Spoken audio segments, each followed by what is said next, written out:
Welcome to the Channel Chat podcast.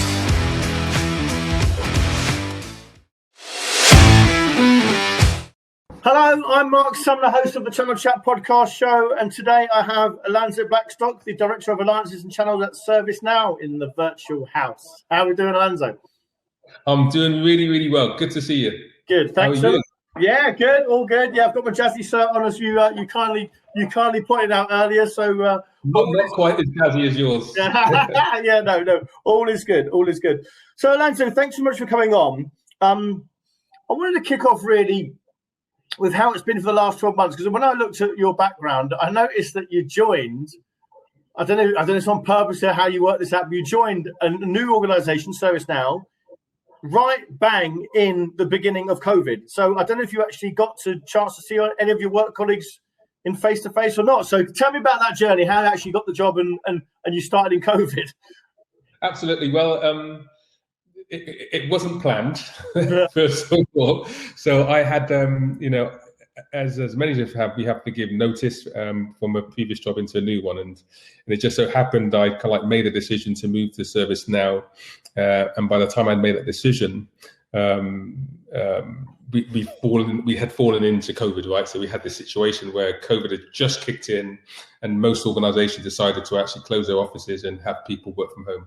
And I had actually accepted a new offer and handed in my notice about 3 weeks prior to that happened. So that was a bit of I ended up with a bit of anxiety around, I've just left this job. Have I still got a job to go to, right? Have I kind of like, with this change, do I still have a job? But ServiceNow were really great and gracious. And they said, like, it's business as usual. We'll just continue on, but it's just going to be online, right? So yeah, it's actually worked out really, really well for me. It's been a bit different having to join a new company virtually, not meet your colleagues. I think in the year I've met my team probably 2 or 3 times across a year. Right, that's not a lot. No. And so we're doing as much as we possibly can to actually try to compensate for that by having like other different types of meetings internally. Right. Yeah. How many direct reports have you got? I've got a headcount of 8. Right. In my team, and plus I've got some kind of like dotted line reports from other parts of the business. So it's a nice kind of like contained team that we look after the whole of our UK and I business from a alliance and channel ecosystem perspective. Great. And am I right in thinking that you haven't met any of them, but you've only met them all virtually? I have managed to meet most of them, but like once or twice, right? No more than that. We've never had a team meeting together. We did in the middle of the last lockdown. We did sneak out and have a barbecue together, but I shouldn't tell anybody about that. So we have kind of like tried to find ways to meet up individually and as a group, but we've never had a team meeting together. We've never sat around an actual table and actually talked about our business or brainstormed or planned the new, which is a critical time for a team to come together. We've not done that. We've had to do that virtually. So we've had to learn kind of like different disciplines and skills in order to try to still actually get the business done. Yeah, and as a leader, how have you had to adjust your own leadership style to deal with that? Because there's one thing doing them over Zoom and having that interaction, but if you only met them like once or twice a year, how have you had to adapt your own leadership style to get the most out of them? One of the things that I found that has, there's a couple of things I should say actually that I found that has been really helpful for me.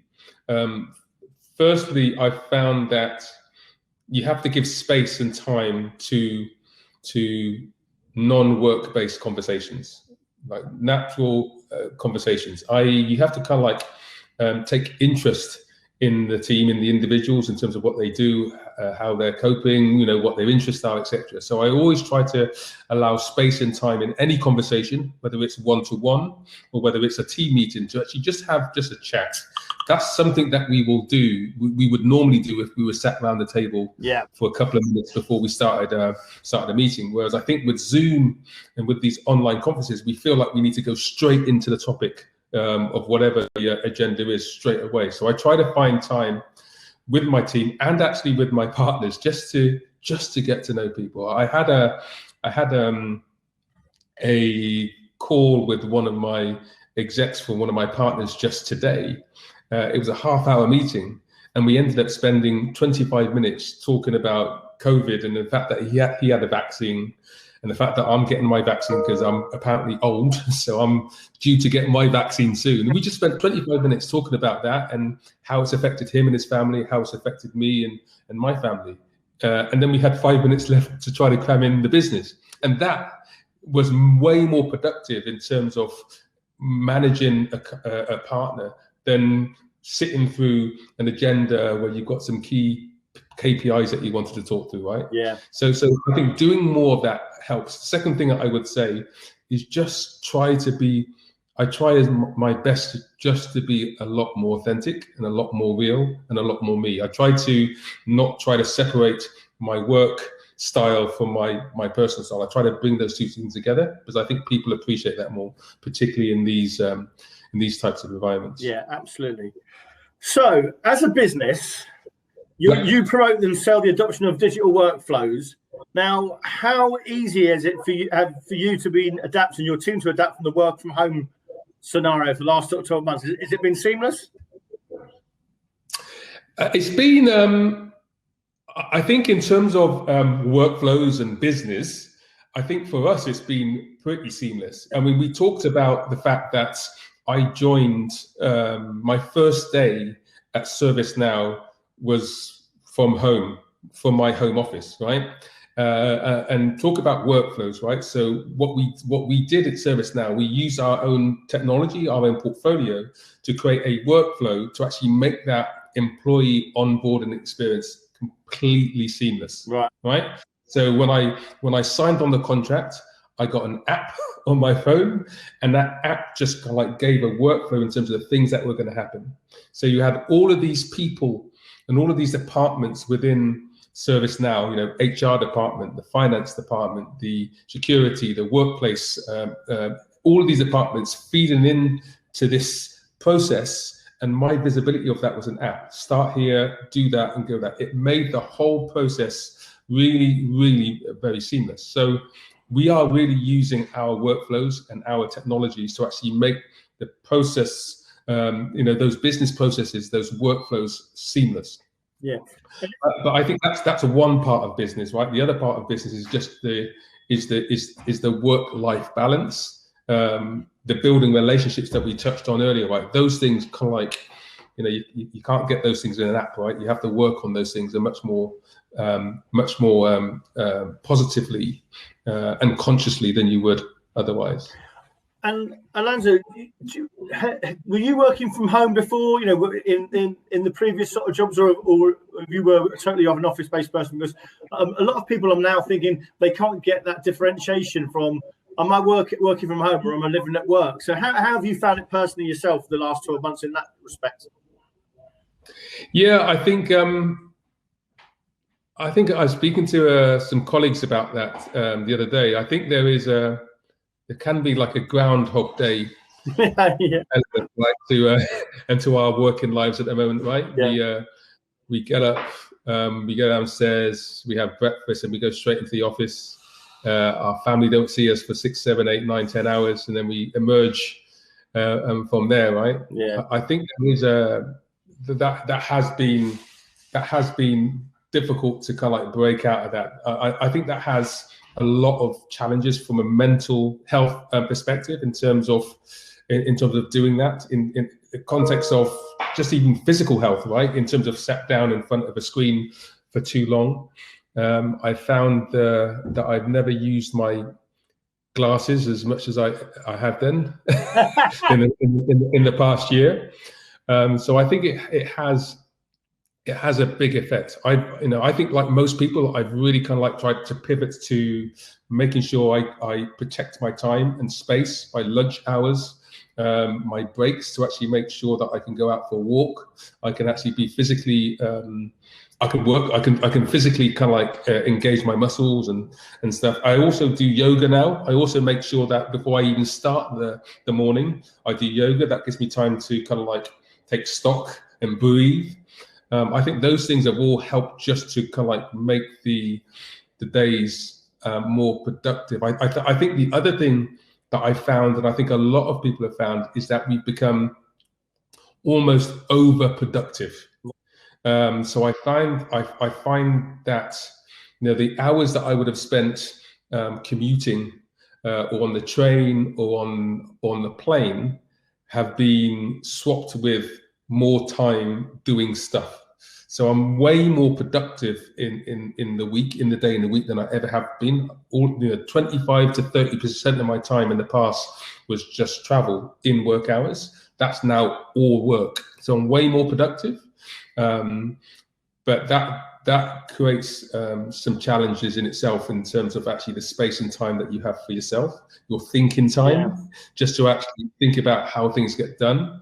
And if you're doing 8 or 10 Zoom calls a day, then how much time have you got to get work done? So I'm just trying to actually make sure that I balance my diary and my time to give myself space, mentally, physically, and space to actually just get work done at the same time. Have you missed the traveling? Have you missed the sort of downtime? Because I was speaking to a lot of clients that I quite liked enjoying going on the train to a customer and having a coffee before and a meeting, and then the downtime afterwards. Because when you almost sit there, when you have these Zoom meetings back to back, you're not really, even if you're giving yourself a 15 or half an hour break in between, by the time you sort of like your brain's sort of digested the previous meeting, you're on to the next meeting. And it's you can get like a Zoom zombie. You can just actually zoom out. So are you missing that? Do you think you'll naturally, when we go back out of lockdown, do you think you'll naturally sort of go back to sort of traveling and seeing customers face to face? It's hard, really, because I really actually miss meeting my partners, without a doubt, right? So one of the things that I think has had a big effect, being new to this organization, leading the channel ecosystem, is not having FaceTime with my customers. So that absolutely, I can't wait for this to pass, right? Because I think that's really, really critical, particularly in my role. So that's one thing that I do definitely miss. I can't say I miss the commute to the office. No. I can't say I see any benefit in terms of commuting for me, which is 2.5 to 3 hours to sit in an office block to do stuff that I could do from home. So I can't say I missed that part. I would never have said, if you'd have asked me 2 years ago, I would never have said that I missed Las Vegas conferences. But actually, I think I kind of do. I think I can, I thought I'd done them to death, as most of us probably have, right? But actually, they do serve a purpose. Again, around that kind of like building relationships and networking. I think one of the things that I've learned this past year, is that those things are incredibly more important than we think. I do miss that. So I think I'm mixed. I don't want to spend time going to an office just for going to the office sake, but I want to have proper, productive collaboration, networking sessions with my customers, with my partners, with my team. I think that's where I'm at. And I think our organization, ServiceNow, are adopting that sort of style, that approach. We're trying to change our policies to affect that.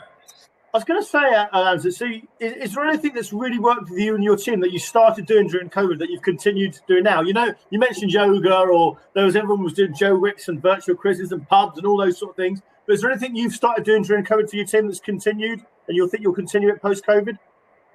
Actually, the one thing that's really been a common thing for all of my team is that we've all gone into exercise. Actually, we've all gone into doing something. So I have a couple of team members that have taken up walking, and so they'll actually walk.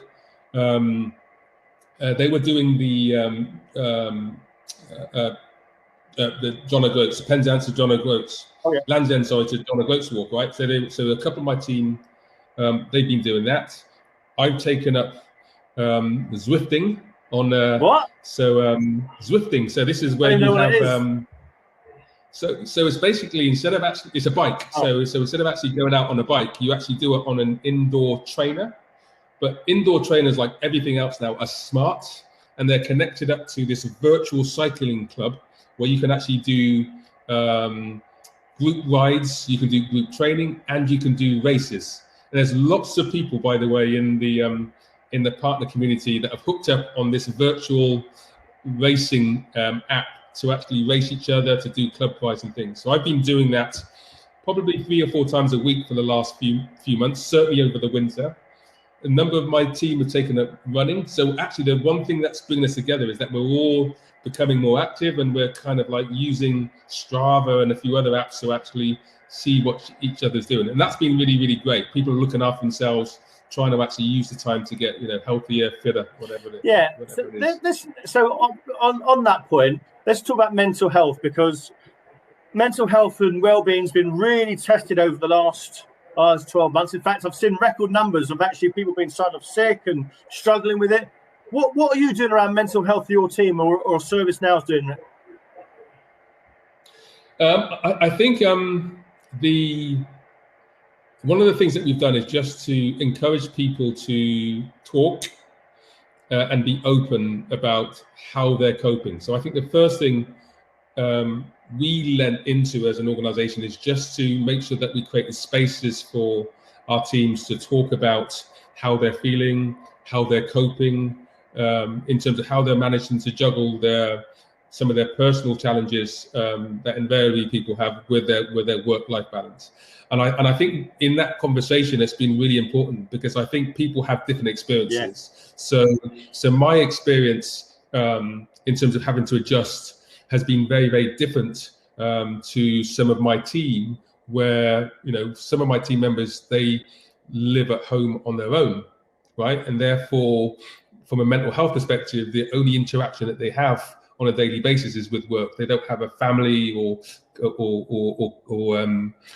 partners or anything around them to actually kind of like, so they found it difficult. So that social interaction that they got with work completely disappeared, and that created an issue. Other people have got families, and I have some mothers in my team who have families, and they struggle to actually balance home and work life. And I think one of the unfortunate things of COVID has been the fact that I think we've seen, certainly in our workplace, we've seen more of the negative effects of COVID with women in our workplace, because they not only are working, but they are, for whatever reason, having to take on board more of the home activities, right? In terms of schooling, in terms of home life, and that's really been like a concern for us. So we've had to first of all listen, and then actually give people space to actually really adjust to what they need to do for home life with work.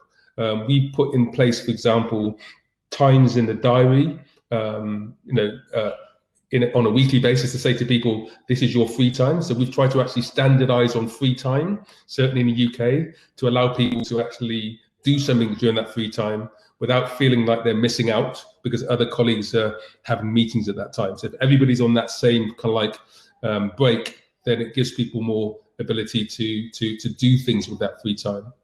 I think doing that has really, really helped. We've also kind of like allowed people to manage their own diary and not feel like they are somehow reducing their performance or being judged based on the performance by not being at a meeting. Yeah. So I think just giving people more flexibility and more freedom to actually manage their diary without trying to be on top of them and set too many unrealistic expectations has really, really helped. But talking, I think, is being the biggest thing, because I think you can kind of like adapt to things if people are always talking about how they're coping, how they're feeling, how things are going for them. Yeah, great. Now it's International Women's Week this week, and I was keen to sort of get your thoughts. In fact, diversity in general, really, and in inclusion. But how do you think we can get more diversity and inclusive work environments, especially in the IT industry, the IT channel? I think there's like 16.9% of women in IT at the moment, which we need more females. Obviously, we're getting more of a diverse and inclusive workforce. And what do you think on that? What do you think we need to do to get more females into the industry? We need to hire more.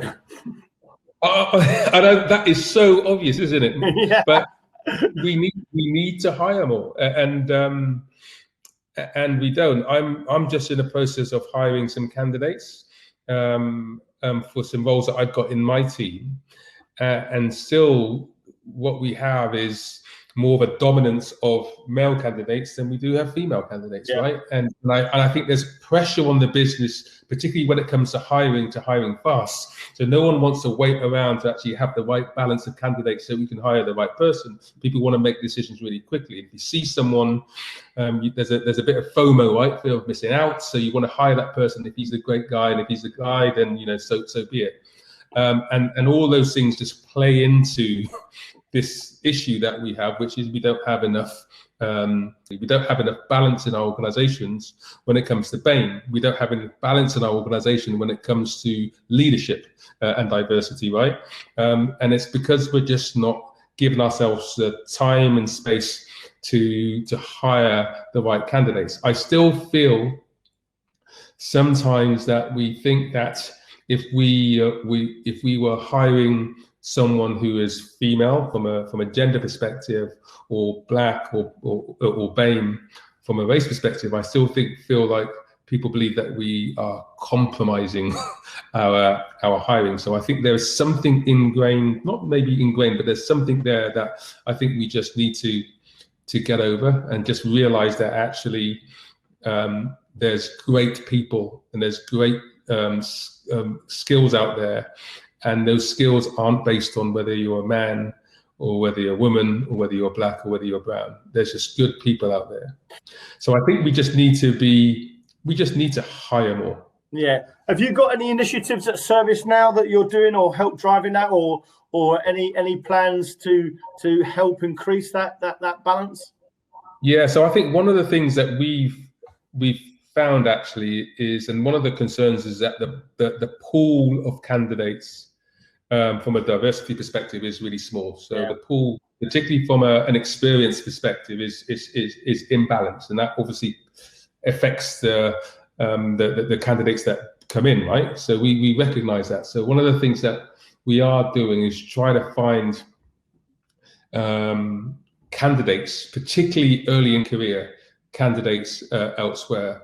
So one of the things that we have just recently launched over the past year is an apprenticeship scheme, a degree-based apprenticeship scheme with Northeastern University, where we can actually kind of like bring in new talent, not just into ServiceNow, but across our ecosystem, our customers and our partners. So we've done this in collaboration with the university. We've set the curriculum. The Northeastern University actually just kind of like make it easy for us as an employer or any other employer to actually kind of like manage these individuals in terms of their skills and their capabilities. And what we do is that we hire from more diverse communities. So we're deliberate in terms of going to places where we ordinarily wouldn't go to actually hire more diversity into those roles. And I think when we do that, what we'll see over a longer period of time, that will feed into our employment pools that we have. Great. And I know you're not Mystic Meg or anything, Alanzo, but I'm interested in seeing your prediction for the next sort of 6 to 12 months. What trends do you think we'll see in the channel from your perspective? Trends in the channel. I think the channel will definitely start to sell a lot more ServiceNow. I predict that over the next. That's good for you. Over the next 6 to 9 months, I think what we're going through, what we've seen in the channel, actually is a shift, quite a big shift, obviously, into technologies that really focus on productivity, right? Particularly in this virtual work from home environment. And actually, I think that is going to continue. So I don't think, even though we feel like we're coming out of lockdown, I think we're going to end up in this new normal where there is going to be much more of a balance in terms of how people work, remote working, work from anywhere type of approach. So I think that whole focus around technologies that enable that work from anywhere culture is going to drive a lot of business for all of us, for all of the community in the next 6 to 9 months. I think what will happen also is that I think we're going to go into a period where we really start to adjust into the new normal. So offices are going to start to open, and we're going to try to figure out how to actually adjust to the new working style. I think one of the biggest challenges that we have to face up to is what I mentioned before. So my productivity, and most of us, our productivity has really changed. The profile of our daily productivity has changed. It's gone into 8-10 hours of pure productivity.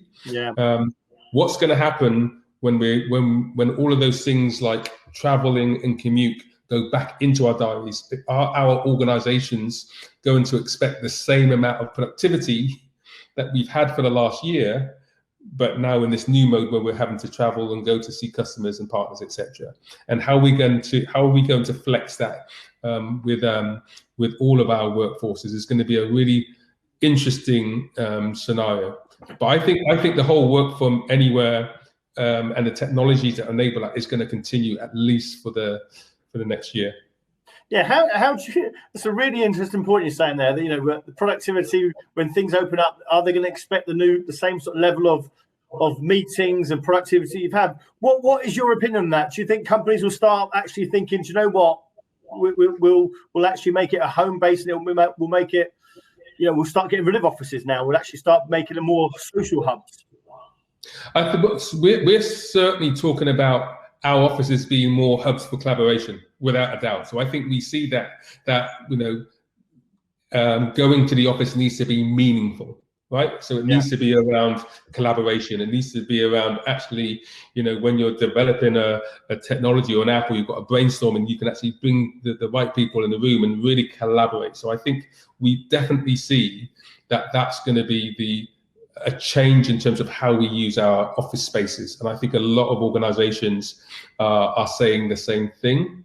But you're right. I think how we cope with the productivity that we're getting now. A lot of organizations have seen the benefits of COVID as well, right? Particularly in IT, we're seeing definitely the benefits. Yeah. More time with more productivity with the same amount of people is a real great business benefit, right? Yeah, absolutely. Yeah.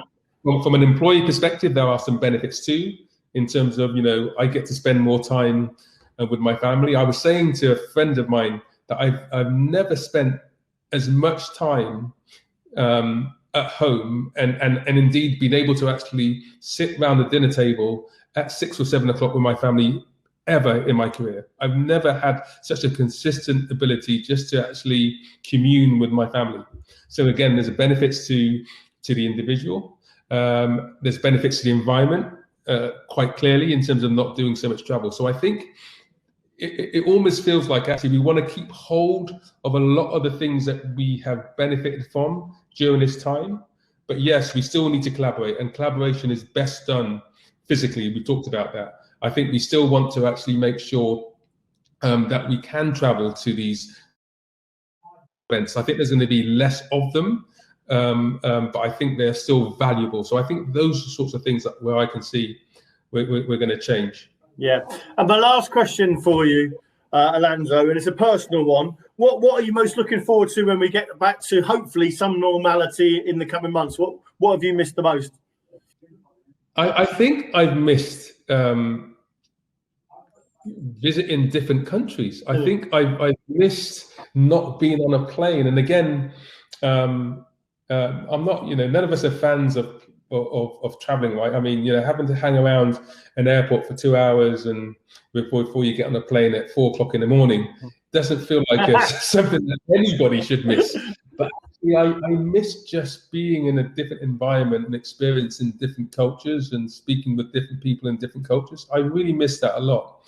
We had, during the lockdown, it was my wife's a milestone birthday for my wife, and we were going to have a big trip to New York and Niagara Falls for her big birthday, and we've had to put that on hold. So I'm really looking forward to getting that and other travel, just back on track. Yeah, absolutely. Brilliant. Alanzo, you've been a great guest. Thanks so much for your time.